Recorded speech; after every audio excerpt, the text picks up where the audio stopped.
Hong Kong is bracing for another huge anti-government march on Sunday afternoon with seemingly no end in sight to the turmoil engulfing the finance hub, sparked by years of rising anger over Beijing's rule.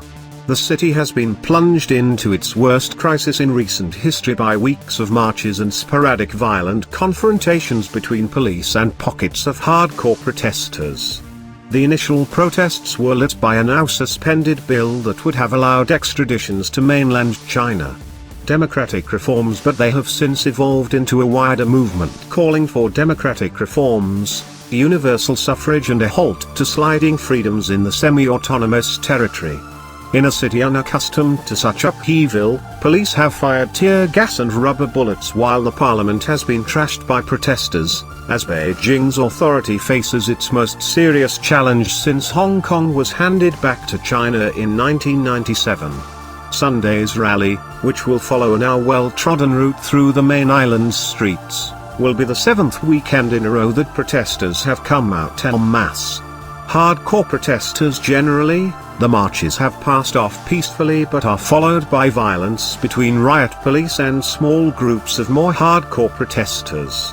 Security was tightened in the city center, with metal street fencing often used by protesters to build barricades removed ahead of the march, and large water-filled barriers thrown up around the police headquarters. The huge crowds have had little luck persuading the city's unelected leaders, or Beijing, to change tack on the hub's future.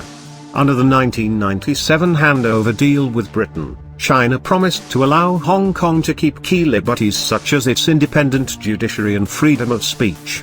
But many say those provisions are already being curtailed, citing the disappearance into mainland custody of dissident booksellers, the disqualification of prominent politicians and the jailing of pro-democracy protest leaders. Elections authorities have also resisted calls for the city's leader to be directly elected by the people.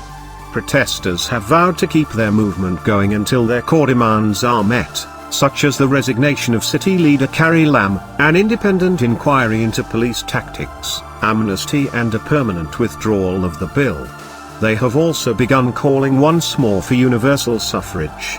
Yet there is little sign that either Lam or